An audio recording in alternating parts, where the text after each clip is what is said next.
Tlaib is right. That makes us complicit in an ongoing crime against humanity. Fox News had quite the awakening as Geraldo Rivera, who describes himself as Jewish and a Zionist, stood up for Palestinians during a discussion on the network. And it is as amazing as it sounds. So it starts here with him defending Rashida Tlaib's comments about Joe Biden's unwavering support of the extremist Israeli government. Check this out. Geraldo, it sounds like you are sympathetic to Tlaib's argument here.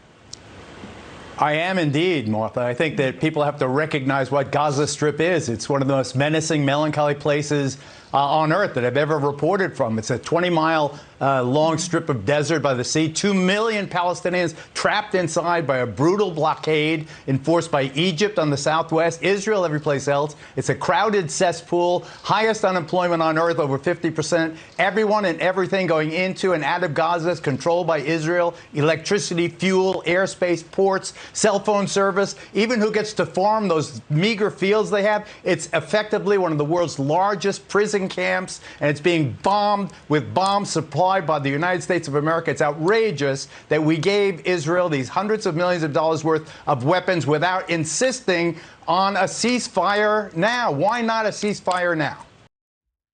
Now, in a minute, I will get to the dishonest propaganda coming from Katie Pavlich in response to Geraldo. But first, damn. This is incredible. You rarely even hear this sort of breakdown on other cable networks like CNN or MSNBC. Now, they are getting better this time around as the tides are changing. People are recognizing the reality of what is happening, what has been happening to the Palestinians for decades at the hands of a extremist Israeli government. So public opinion is shifting. The media itself is shifting and recognizing that.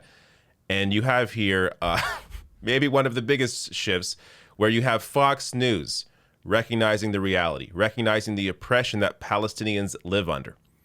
Now, of course, this did not go without a response. So Katie Pavlich here, who, before I even get to this clip, I've described in the past as one of the dumbest people on television. Here she is back in 2019 claiming that more billionaires means less inequality. I will link to that video above and below on YouTube. But let's get to Katie Pavlich's response here to Geraldo. And of course, it is just complete propaganda full of lies. Well, first, I think it's important to go back in history for a moment and remind everybody that the Israelis gave the Palestinians the Gaza Strip in return for peace. And the only thing they've received since then are rockets, terrorist attacks, and kidnappings of innocent Israeli citizens. They also, when they made that deal, gave them a number of greenhouses, which the Palestinians then burned. And that's why they don't have farming resources in the Gaza Strip. But going to the current situation, Geraldo asked the question about why not demand a ceasefire now. To ask for a ceasefire from the Israelis at this point in time, because Hamas rockets are continuing to be fired, is essentially asking the Israelis to stop defending themselves from terrorist attacks. It is Hamas who is firing on aid convoys trying to get into Gaza, not the Israelis at this time. And then the bigger question, Martha, what you're asking is, will President Biden side with the left side of his party? And he already has, effectively, because of these negotiations that are ongoing in Vienna. And I know this, though, Martha, and I want our audience to, the fact that the United States of America is providing Israel many of the weapons Israel is using today to kill Palestinian civilians without even demanding a ceasefire. Tlaib is right. That makes us complicit in an ongoing crime against humanity. So first up, just the Geraldo clip there at the end. Amazing. I still continue to be shocked at the amount of knowledge being shared here on Fox News, but this is incredible. Geraldo has moments like this. He has moments where he is knowledgeable on an issue where you don't expect him to be knowledgeable, and he just breaks it down the way he has here. So incredible job. But let me get to some of the dishonesty here, of course, coming from Katie Pavlich. So she says, quote, the Israelis gave the Palestinians the Gaza Strip in return for peace, and the only thing they've received since then is rockets. Yeah, let me show you the reality. So the Palestinian loss of land, 1946 to present. This is a graphic that was, by the way, shared on MSNBC. You see here in 1946, Palestinians, they lived on this land. And then the UN came in and changed that. And institute what was called, or what is called Nakba Day, where essentially translates to disaster, meaning that they were forced off that land. And I'll get to more details on that in a second.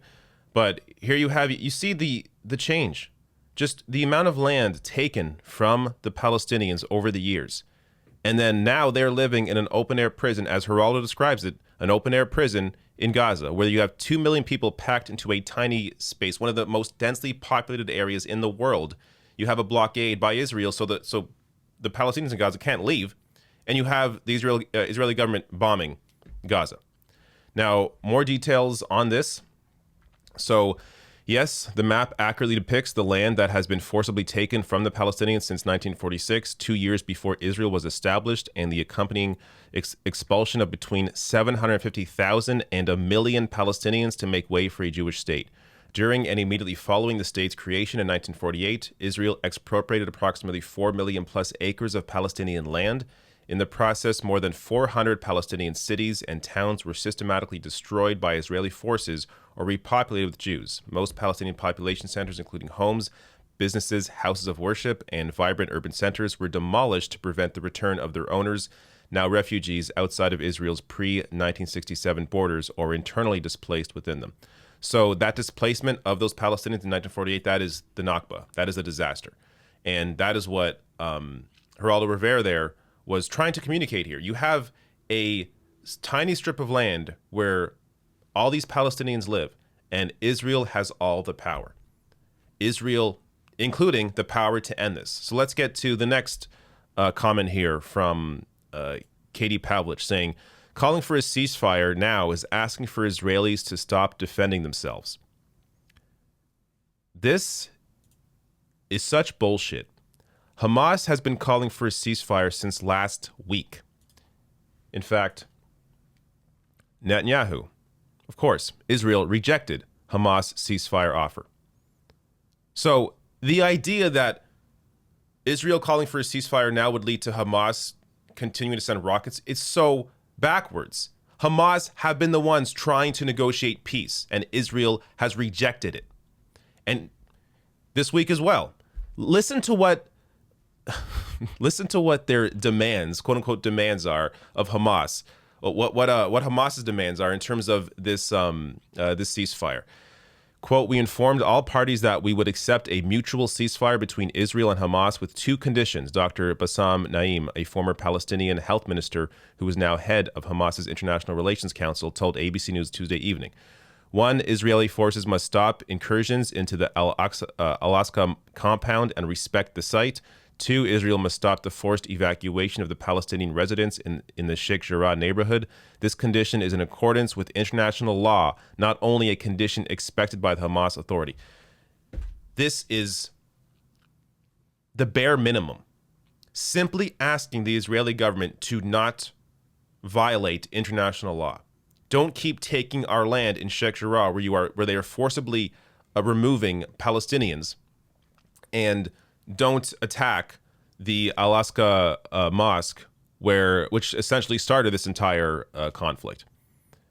Again, the Al-Aqsa mosque, in case you don't know, one of the holiest sites for Muslims. And the Israeli government came in, raided it, dropped smoke bombs, injured hundreds of Palestinians there. This is the bare minimum. And Israel won't even agree to this. Now, last comment here from Katie Pavlich, claiming that Biden has effectively sided with the left wing.